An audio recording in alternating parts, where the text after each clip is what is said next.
गुरु जी दया है। दया है गुरु महाराज की निर्मल साहब।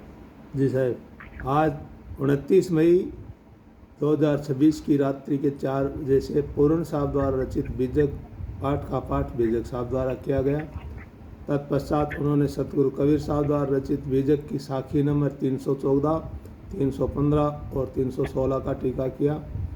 इसी क्रम में मैं सतगुरु कबीर साहब द्वारा रचित बीजक की साखी नंबर 314, 315 और 316 का टीका जो पूर्ण साहब ने किया हो प्लस मैं अपने विवेक से बताने की कोशिश करूँगा। सभी ध्यान से सुने। जस कथनी तस करनी, जस चुंबक तस ज्ञान, कहे कबीर चुंबक बिना क्यों जीते संग्राम। सतगुरु कबीर साहब बताते हैं कि चुंबकीय ज्ञान के बिना काम आदि शत्रुओं पर विजय पाना संभव नहीं है, और ज्ञान भी तभी आकर्षक होता है जब कथनी और करनी एक समान हो, और इसी को चुंबकीय ज्ञान कहते हैं। कथनी और करनी का जो ज्ञान है उसी को चुंबकीय ज्ञान कहा गया है। आगे बताया, अपनी कहे मेरी सुने, मुनि मिली एक होय, हमरे देखत जग जात है, ऐसा मिला न कोई।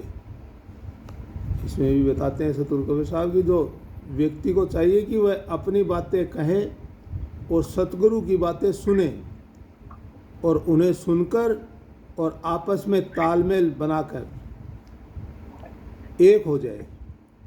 मुझे तो देखने से ऐसा लगता है कि संसार के ज़्यादातर मनुष्य अपने अपने मतों के हट यानी जिद में पड़कर आपस में विरोधी होकर अपने उद्देश्य से भटके जा रहे हैं, यानी अपनी तालमेल नहीं रहती और आपस में तालमेल बनाकर चलने वाला कोई नहीं मिलता।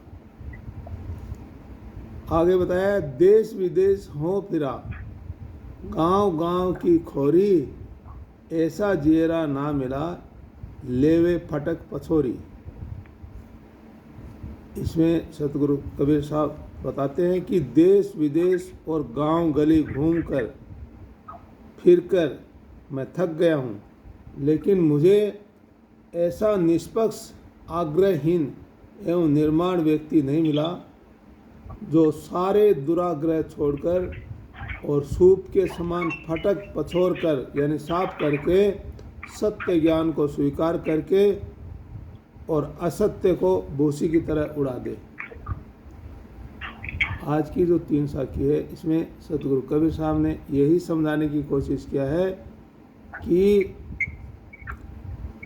बिना चुंबकीय ज्ञान के और ये जो काम आदि जो शत्रु हैं उनसे पीछा छुड़ाना बहुत मुश्किल है। और काम चुंबकीय ज्ञान का मतलब उन्होंने ये बताया है कि कथनी और करनी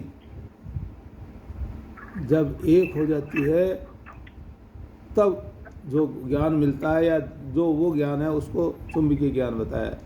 यानी आदमी जो कहे वो ही करे, उसी को कथनी और करनी बोलते हैं।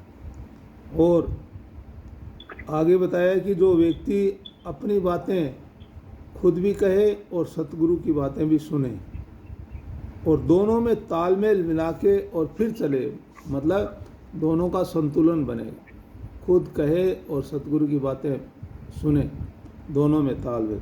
लेकिन आजकल ऐसे आदमी मिलते नहीं हैं क्योंकि सब अपने ही कहना चाहते हैं, सतगुरु की यानी दूसरों की कोई सुनता नहीं है और इसीलिए उनका उद्देश्य पूरा नहीं होता है। वो अपनी हट में भटकते रहते हैं और बिना तालमेल के चलते रहते हैं, इसलिए वो अपने उद्देश्य में कामयाब नहीं होते हैं।